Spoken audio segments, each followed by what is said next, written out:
Welcome to USIP ISIP, a weekly podcast with Northern Lights Winery founder Doug Bell, exploring the experiences from leaders in business, social media, and family. Now here's this week's exceptional guest. Welcome to USIP ISIP. I'm Doug Bell, the host of the podcast, and I have Rachelle Diachuk with me here today.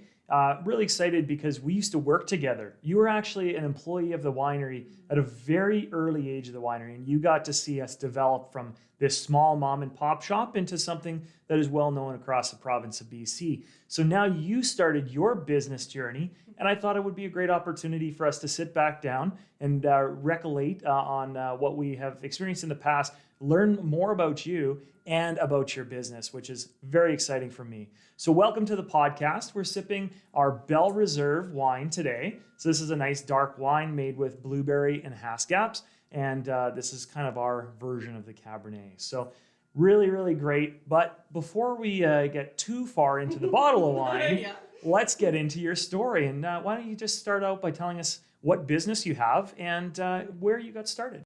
Yeah, for sure. So my business is Sunset Studio. We offer yoga and fitness. And my story, I'll go back a little bit for the listeners, because I think it's valuable and helpful for people to hear about the struggles and the trials and the tribulations of people who are quote unquote successful in business, because you might look at them and just think, oh, they've had a really easy life and things have been handed to them and things are just so hunky-dory. But I think in a lot of situations that's probably not the case, and it definitely wasn't in mine. So I'll kind of start off with my adolescence, but I won't go too far into specific details. But as an adolescent, I was very rebellious and got into quite a bit of trouble, and like yoga, fitness, health was the last thing on in my priorities. I was definitely focusing my attention on other things that were not very healthy. But when I turned probably 19, 20, that kind of early adult life, and I started in the workforce, I realized that I have a little bit of drive, I have some passion, and I do have some skills, which as a teenager, I did not believe I had any of that in me. I was very self-conscious and didn't think very highly of myself, and did a lot of things that kind of put me in a direction that I didn't think I was going to achieve a lot. And the people around me probably felt the same way, because I was kind of on a trajectory of not doing very well in my life. So when I started work, I've worked at a lot of different jobs, but I realized that like when I work on something, I have a lot of drive and a lot of passion, and I like to give myself goals, and I'm pretty good at crushing goals, it seems, in some aspects. So I worked mostly in the service industry. I've worked as a server, waitressing at different pubs and restaurants and stuff since I was 19. And I think the skills that I learned in those jobs, which maybe it seems like they're not relatable in what I do now, they definitely set me up for some success with what I'm currently doing with the multitasking and just all the other different things that you get to experience when you're working with people and all different types of people. So yeah, fast forward to like 25. At this point, I still wasn't really into yoga or fitness or anything like that. And I was having kind of like a 25, 26-year-old life crisis, and I didn't know what I was going to do with my life. I wanted to get out of the service industry, but I didn't know what that looked like. I had no real idea what I wanted to do with my life. And I had a conversation with a friend, and she just literally said to me, you should think about becoming a yoga instructor. And that's how it popped into my mind. That's how the whole journey started, was with just somebody saying, you should become a yoga instructor. And then a week later, I enrolled in a yoga teacher training here in Prince George. And then 2 months later, I was a yoga teacher. And I was working here at the time, so I was pouring wine for people. And you guys gave me my first teaching opportunity, Yoga in the Orchard, which this year will be the 6th year. So that's super exciting. And basically when I became a yoga instructor, I just said yes to every single opportunity, because I realized how much I really enjoyed it and I was good at it, and it felt really natural to offer a space where people could feel good in their bodies, and I I felt really good about that. So it felt like a good thing to do. And it seemed that people were really responding well to my classes. So yeah, when the business came up for sale, only a year into teaching yoga, I said, yes, like, let's do this thing. So that's how it all kind of began, which is just like shocking in some ways when I look back. Yeah. So in your early years, your rebellious years, so to speak, that you probably experienced a lot of things that many people do when they're younger, in terms of confusion, not understanding what they want to do. And did you feel that because you hadn't necessarily found your purpose in life, that was part of the reason that you were maybe rebellious to a degree? What do you think was driving the fact that you didn't have that point of focus or that North Star? Oh, goodness. Well, I think my rebelliousness came from a lot of different kind of aspects of my life. I didn't have a whole lot of parental support at that time. My dad worked, he worked at CN and worked like the night shift. So being like a 13, 14-year-old girl with no parents at home at night, I was able to get myself into some trouble. So I think that was just like my personality, was that the opportunity had presented itself for me to do things that were kind of naughty and would get me in trouble. And I was like, okay, like, let's do it, you know, where I feel like I'm still that kind of person where an opportunity presents itself and I'm like, let's see what we can do here. Like, now, obviously, my focus is more on doing things that are healthy and supportive. But back then, it was just, yeah, I don't know, the opportunity to do something that felt exciting, or put myself in situations that probably were not the best at that time. But I learned a lot of valuable lessons, I think, of like my boundaries and just knowing that, you know, people do have a lot of struggles in life. So when I have students now that, you know, have had similar situations in their life where, you know, maybe they were kind of troublemakers when they were growing up and got into some trouble, and health and fitness was like nowhere on their in their mind frame. I can understand where they're coming from, where it's like it may not seem that important to them, but I can definitely say that it has helped me a lot, even though I came from it from kind of a backwards angle. I started teaching yoga and then I fell in love with it, rather than a lot of people will be, you know, yoga instructor or enjoy yoga classes for years and years and then let that would become their business. But I kind of did it backwards. I went business first and then fell in love with it. So kind of interesting anyway. So many people have a start which is in, you know, the opposite direction, which is they find their passion and then they try and build it. Whereas you kind of fell into this a little bit, but you seem somebody who is very much attached to people, right? Everything you do, you make a real connection with the people you're interacting with. And it took this one person to tell you, hey, you should try this, and be supportive in that, for you to kind of move in the direction that now has changed your life in a real positive way.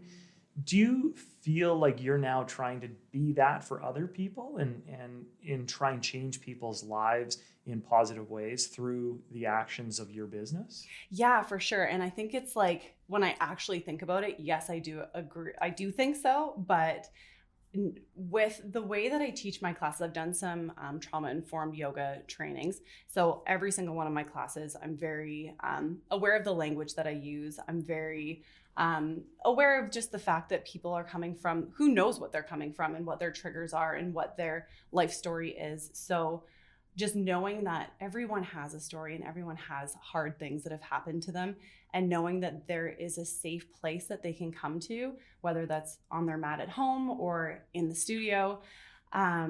It's really special to me that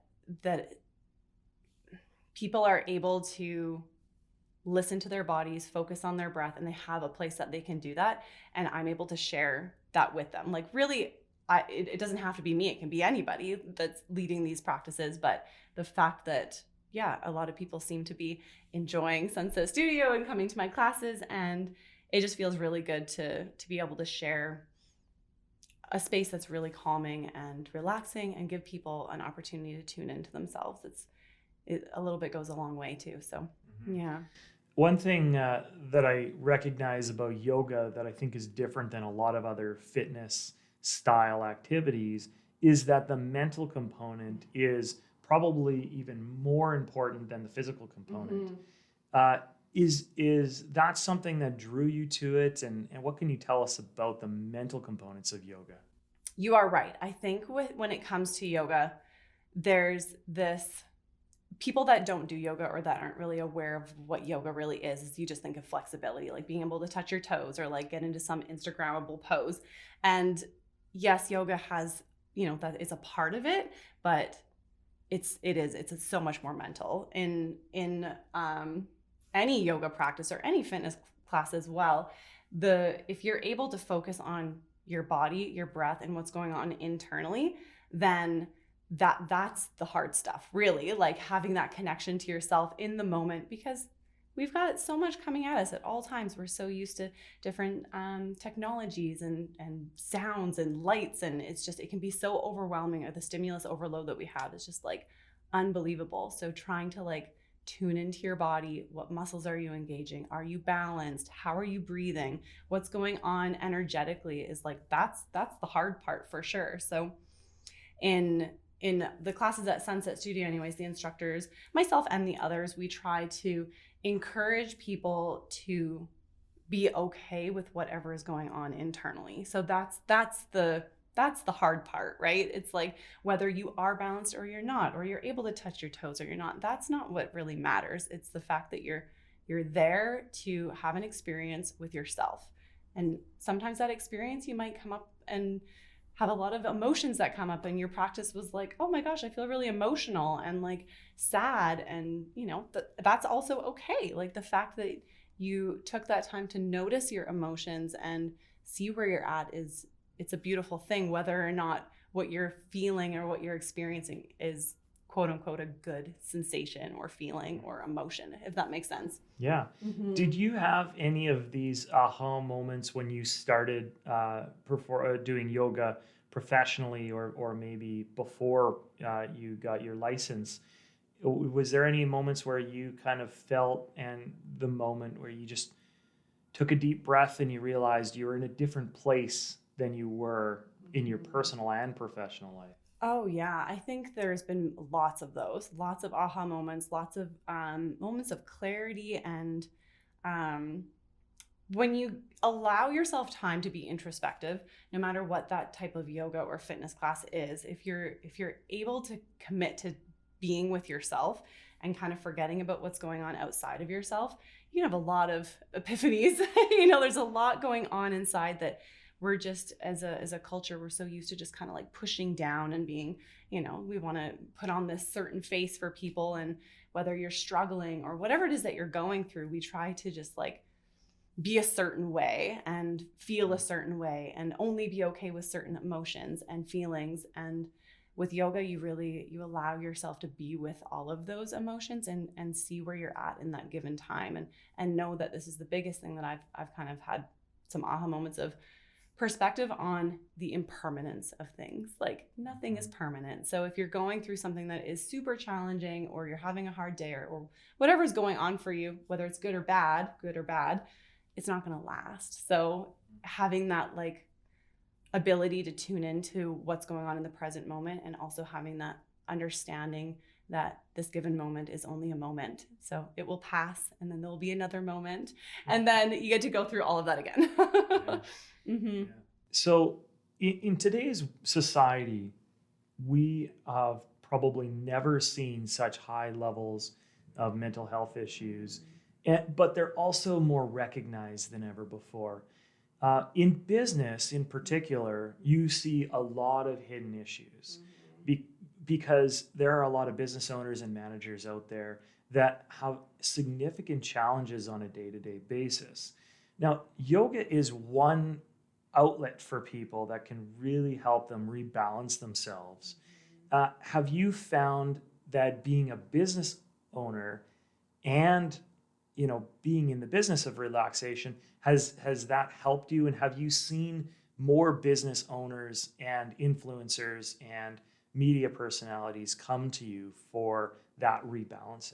Oh yeah, definitely. I think just the state of the world and the state of where we're at in the world is, yeah, we're definitely having more and more awareness that mental health matters and everyone struggles, and there's a lot of things out there that can help. Like there are resources out there that are available, and whether it's, you know, a 1 hour long yoga class that you're allowing yourself to like really dedicate that time to, or if you're a member who comes, I've got some members that come like 3 times a day, like whatever you can do to help your mental health, I think is like a huge thing. And yeah, over the last few, I'd say probably the last few months, as things have started to kind of things have started to feel like more normal, quote unquote, I have been seeing a lot more business owners, because it's been a really hard go for business owners for sure the last little while. So I have just a lot of new students who are coming from backgrounds where, you know, they've been supporting their community and feeling really exhausted. And it's so important to fill your own bucket, because, you know, the jobs that we do, that we have, obviously we have people who rely on us and need us. And if we're not able to give from a full place, then that's really hard. You know, it's really hard not only for the people that rely on us and count on us, our families, our, you know, whoever's in your life, everybody's got, you know, their tribe. So carving out that hour, however many hours you can, to focus on yourself is not just doing yourself such a huge thing for your mental health, your physical health, your sense of community. It's massive, but it's also, I say this at the end of my classes all the time, that yes, thank yourself for being here, because that's great for you, but also thank yourself for being here for your community. Because when you take that time to like chill out, relax, breathe, be with yourself, then when you're at the grocery store and somebody cuts you off, you're not going to be as mad, or, you know, you can have a pleasant conversation with the checkout person and you maybe made their day. And it just kind of, that sense of patience and compassion and love really ripples outwards. So you make a huge difference by doing things that are good for you. Mm-hmm. Mm-hmm. Yeah, I wrote a LinkedIn post a few weeks ago that really touched on this. I do think that it is so important that when you are going through life and you have so many responsibilities to other people on a day-to-day basis, that you do make sure that you take care of yourself first. Because as a parent for myself, my duty is to make my son's life the best that it can be, and make my wife's life and the rest of my family and friends. Yet, if I can't take care of myself, I will never be able to do a good job, because I won't be able to represent the things that I want them to have, which is all about happiness and fulfillment in life. So I am a huge believer in that. Now, outside of yoga, where do you get your inspiration from? You seem like a very creative person. Oh, well, thank you. Oh goodness, where do I get my inspiration from? Well, that's a tough one because I just feel like all I do is yoga and fitness classes. I've definitely, I mean, nature, I know that might seem like roll your eyes at it, but nature is just, I take my dogs for a walk every day, usually twice a day, sometimes 3 times a day. So just having, you know, the ability to be quiet with myself is a huge help. I do a lot of walk and talks where I literally walk and I talk to myself like out loud. And the inspiration, maybe it just comes from within, or this external, you know, voice that I'm speaking sometimes, because I think we all have like different parts of ourselves. And when you're able to get quiet enough with yourself and have those conversations with, you know, the more logical side and the more creative side and the this side and that side, then you can kind of come up with, yeah, you brainstorm within your own self. So I definitely think that that's where a lot of the creative juices kind of come from, and the ideas pop into my head probably last like hour before I go to bed, when you're lying in bed and like staring at the ceiling. I've got all these tools for like relaxation, but it's like business, what can I do next? How can I grow? What can I do to support my community? And it's just like, yeah. And then I have a wonderful partner too, who he is kind of my polar opposite. So it's nice to kind of like have somebody that can kind of challenge my thoughts and tell me how other people might see, you know, something that I'm thinking of, and then I see it from his point of view. And my team members, they come up with great ideas too. So it's wonderful to have people who we're all very diverse. We all have different backgrounds. I've got 10 instructors right now, and they're all so different. So it's nice to be able to have a group chat with everybody and one person come up with one idea, and then we kind of throw the ball around. And yeah, it's a great way to put things out on the schedule. And yeah, it's awesome. Yeah. So not only do you walk and talk to yourself, but for a period of time, in particular, I believe during the pandemic, I really admire how you were talking to others too. You would actually do quite a few. I wasn't sure if they were lives or if they were stories, but you would do your walks and you would actually communicate to the world. Yeah. What inspired you to do that? Probably because like I said, I'm constantly thinking about my work. Like I'm a little bit obsessed with what I do, and in a good way, but also like even when I'm walking my dogs, when you think that, okay, that's going to be your time to like relax. No, I'm thinking about my job and the things that I can do. So probably that came from the fact that I'm trying to multitask. I'm trying to get my dog walk in, and I'm also trying to connect with my community, ask them questions, or let them know what's going on. And it just seemed like a really good idea to do that at the same time. Now, not so much, because one of my dogs, he's kind of a troublemaker, so I have to keep my eye on him a little bit more. I had found that I'd be doing a story and all of a sudden my dog is gone and I'm like, cool. And then I feel very irresponsible. So I've been doing less of those, but yeah, just it's always on the brain. So I just, when I have a thought, I just get it out there. Yeah. So there are probably a lot of people listening right now that have jobs or careers or businesses, and they feel a real drag at the end of the day. And it's because maybe they haven't found what they're really passionate about. There are a lot of business owners out there that are doing things, or people who are working in companies that they're not passionate about. They don't appreciate it. So you've found something that you are, very passionate about. And so it doesn't necessarily feel like work, does it? Oh yeah, it's work. That's a funny question. I just had this conversation with someone recently. One of my students had asked me, she's like, hey, Rachelle, can I talk to you after class? And I'm like, yeah, for sure. And I was like, oh no, I hope that like everything's okay. And she literally said, like, I can tell that you're so passionate about what you do. Like, I really want to know, like, do you think that I should, and like asking, it's a big question for someone who I'm friends with her, but like, it's a big question to ask someone, to be like, hey, what should I do with my life? Should I quit my job and get into, personal training and yoga, or should I keep doing what I'm doing? I'm just not passionate about what I'm doing. And it was like, whoa. Well, first of all, I do think that there are a large amount of people that are in a business or a job or whatever, and they're not passionate about it, but then they have things that they are passionate about that they do.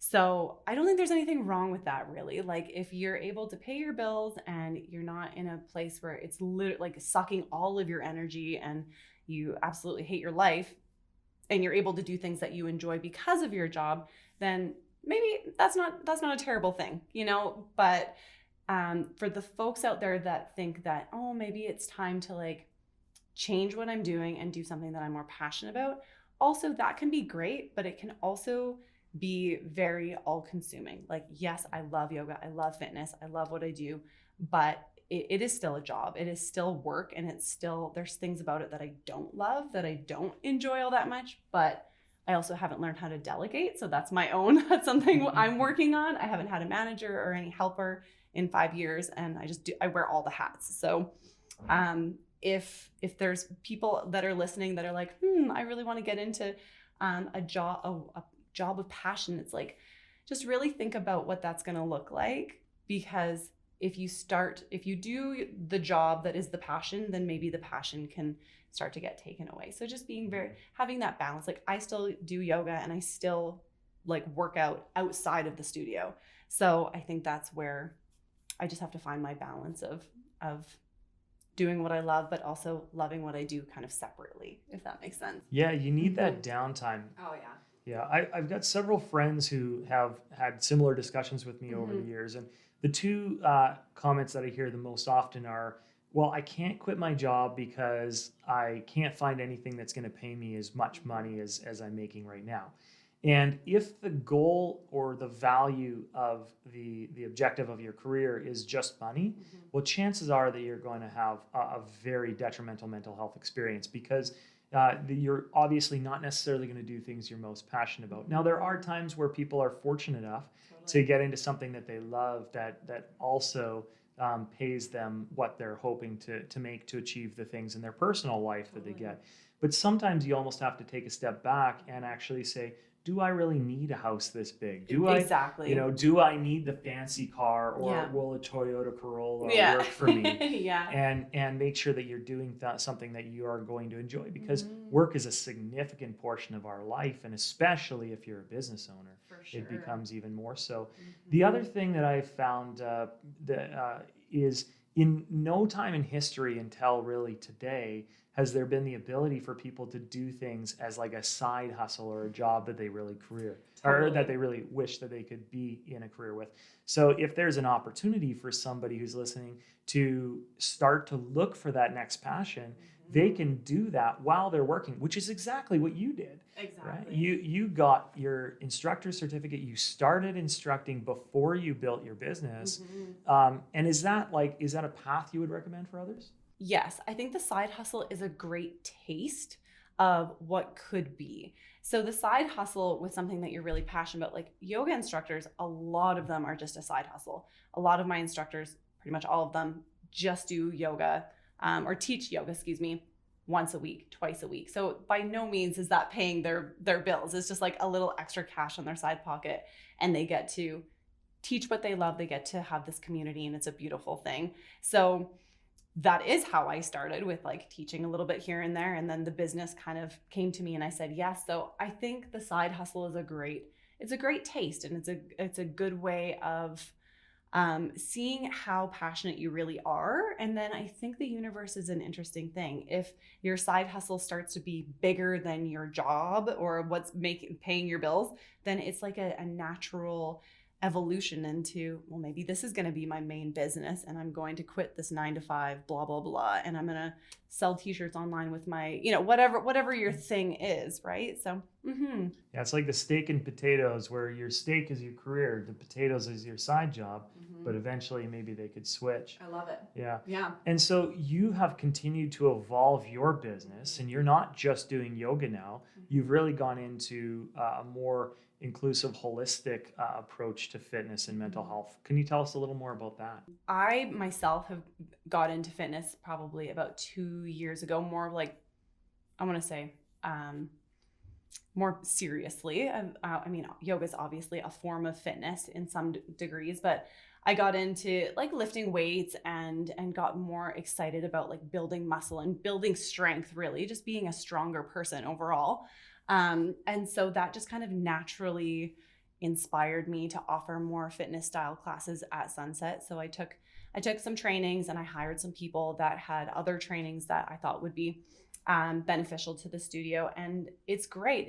It's an awesome opportunity for people to have like a one-stop shop. You want your yoga and you're like super zen. We've got tons of different styles of yoga. So whatever kind of whatever tickles your fancy, you've got that. But then there's also a lot of like higher intensity and sweat-inducing classes that people are kind of searching for right now. I think there's a lot of people that are looking to just like get some energy out, and what better place and way to do it than like working out with a bunch of people that are like super like-minded, or maybe not super like-minded, but have the same intention, and you come together. And the sense of community is like, I think, the most important part in a lot of ways, is just being with people right now. People need people. So doing it together is a big thing. But online also was really a huge thing over the last couple of years. I've still kept the online platform. I have between like 1 and 10 people each class. So there's still people that are just not able to get to the studio, or maybe they just don't want to drive because gas prices are so expensive. But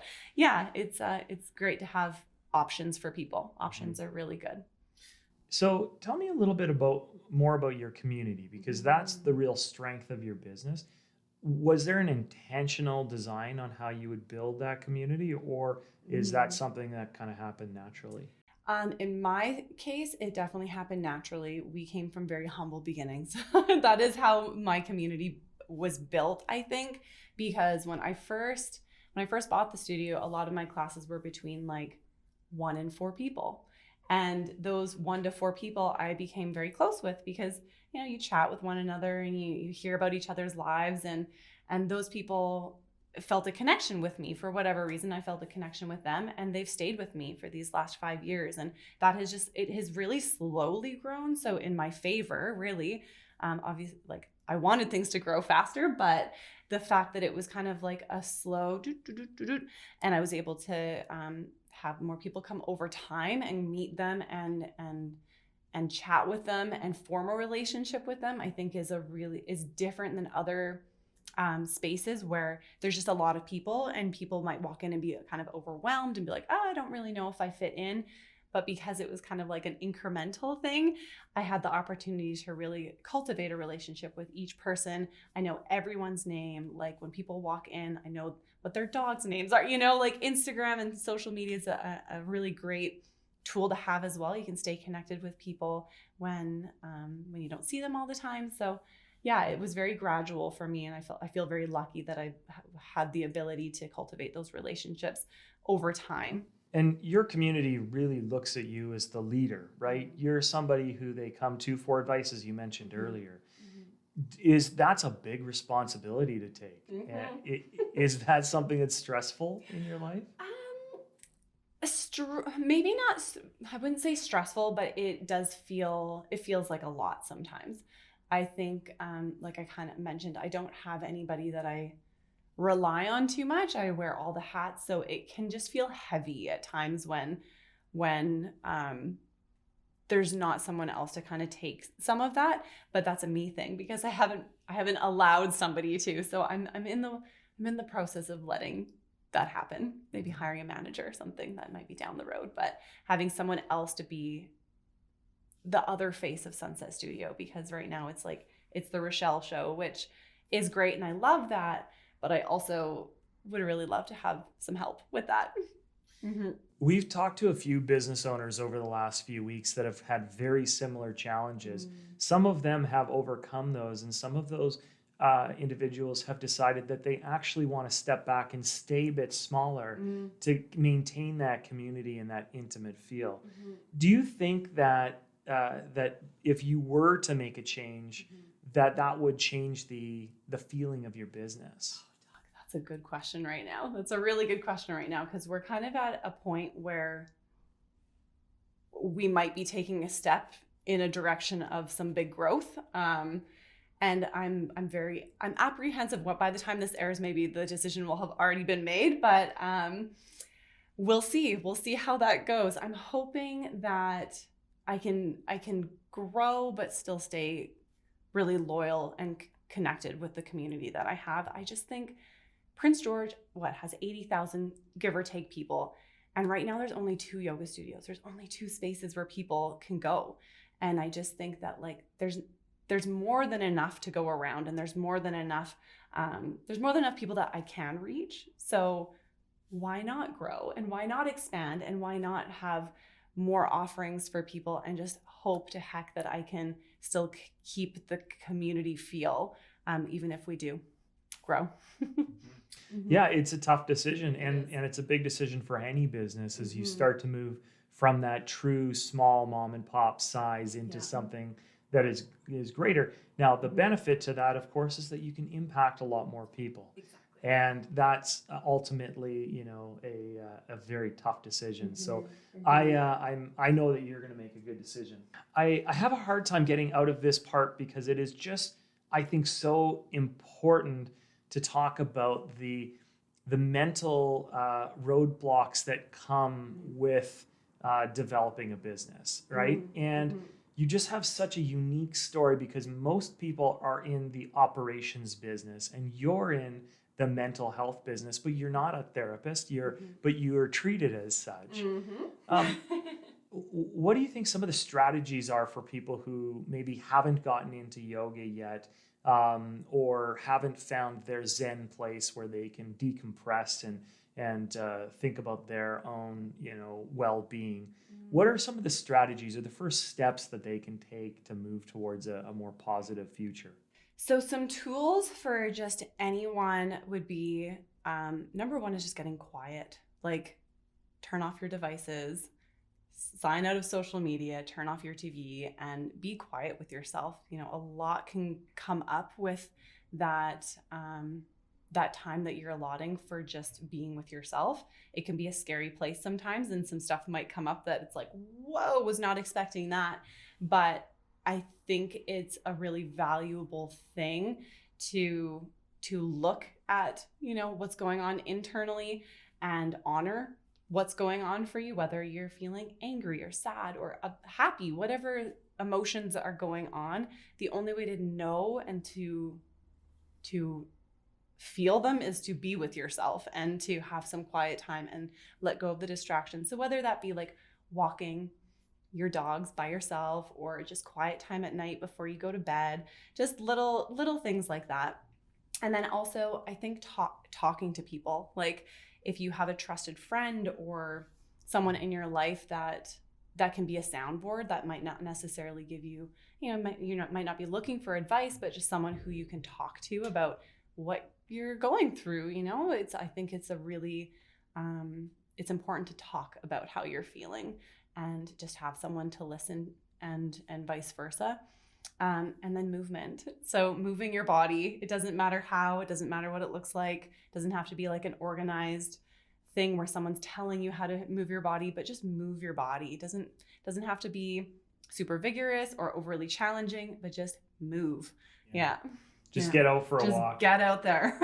Yeah. Another thing I've noticed for myself is that there's specific life events sometimes that create additional stress that we maybe don't recognize as putting quite a bit of negative impact on our bodies.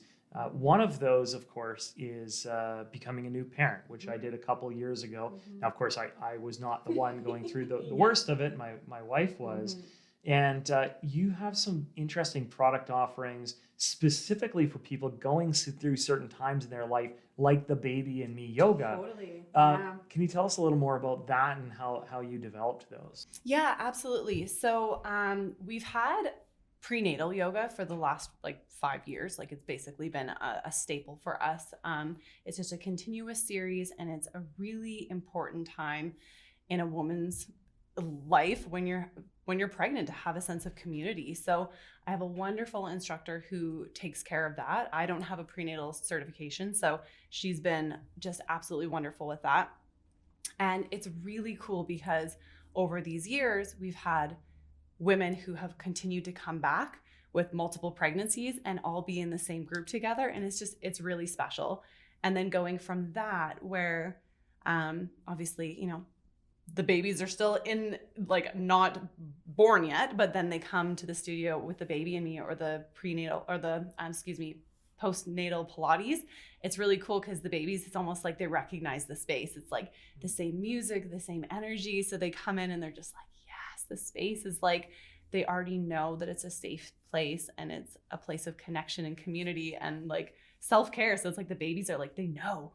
So that's really cool. And that the women can continue to have community and know that, they're not alone. And a lot of them have formed really great relationships where I see them out walking their dogs together. And it's like, that's really cool. They met at the studio. And I think it's a beautiful thing to cultivate those relationships in those really special times in your life. So very important for us to keep those going. Yeah.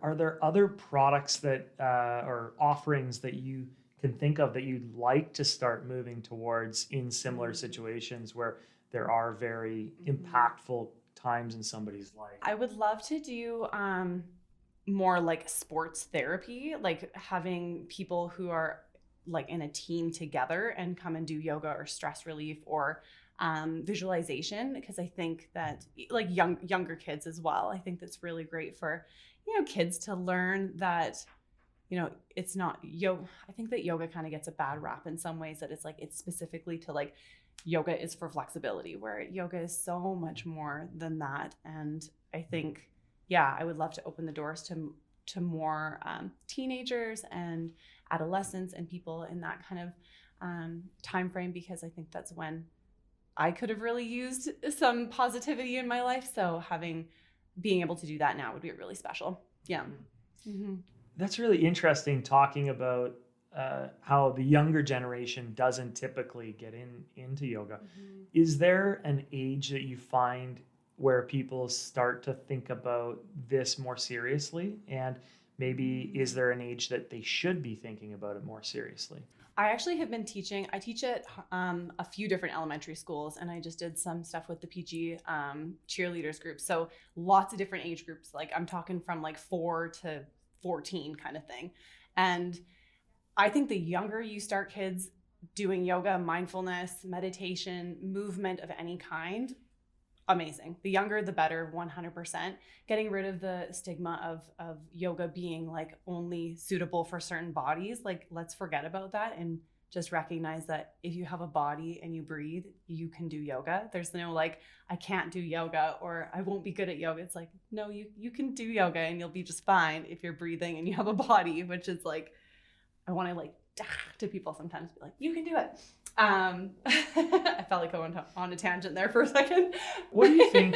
What would you tell the 74-year-old man who's, by the way, now has a minimum of 15, likely 25 years left in front of them, who's never done anything like this before? What would you tell that person? Or I suppose perhaps their son or daughter who might be listening to this podcast? Ooh, I love that. So know that there is no age limit to starting something new. I feel like we hear that and like part of us understands that, but it's extremely true when it comes to yoga, meditation, movement, that kind of thing. I think if you want to feel better and you want to feel better mentally, physically, then starting a yoga practice, even if it's the first time you're doing it at 75 years old, as long as you're being aware of your body's limitations and where you're at, then I think it can improve the wholeness of your life in so many different ways. So just being like not scared to try something that's a little bit out of your comfort zone and know that there are so many different variations of yoga and fitness that you'll find something that works for you. Just got to try. Absolutely. And I would imagine that yoga is a little bit more open to somebody who hasn't necessarily started their physical fitness journey. And it might be a little bit, not necessarily easier to get into, but it is more progressive for your body. And so therefore you can get into it relatively easy. For sure. Absolutely. Like I said, there's so many different styles of yoga that there's something for everyone. Doesn't matter who you are, what you do for a living, how sore your body is or not. Like there's a yoga for you.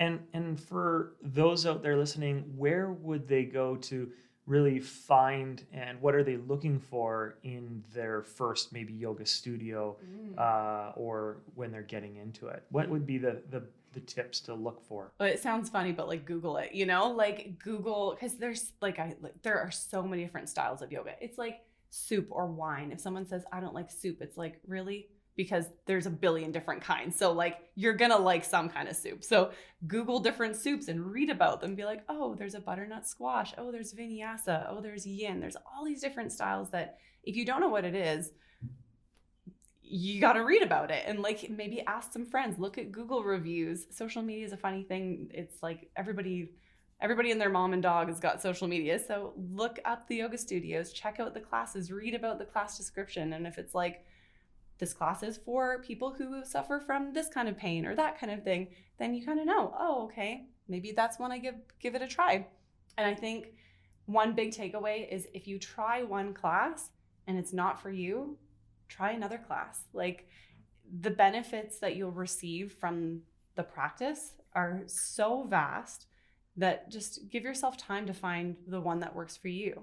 It might take a little bit of time, but there's different instructors with different flavors. There's different styles that have different types of energy. So just give it a go.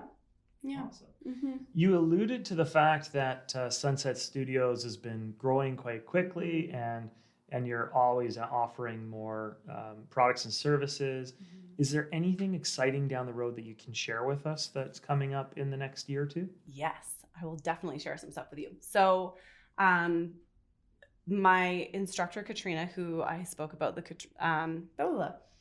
My instructor, Katrina, her and I are teaming up, and we're going to be leading yoga teacher trainings. So this is huge. This is a big thing. We are so excited to mold people and have more just more trained people in Prince George to offer more yoga and more, mindfulness exercises and meditation. So that's down the road. We're working on it right now, but it's a big thing. So yeah, stay tuned. If you're interested in learning to teach yoga, then connect with me, because we're gonna be making it happen. It's gonna be awesome. Awesome. Mm-hmm. And where can they connect with you on social media or at your studio itself? For sure. Yeah. So social media is the @ Sunset Studio PG. We are currently located at 1717 3rd Avenue in Prince George here in the Spruce Capitol building. And then literally my phone number, people can text me, whatever, that's totally fine. And come check out the website, sunsetstudio.ca. Yeah. This is awesome.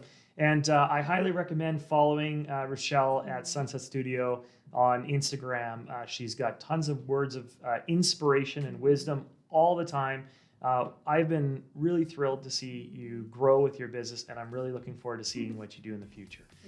This has been another episode of You Sip, I Sip. Really appreciate Rachelle coming in, and we'll see you next time. Thank you. Cheers.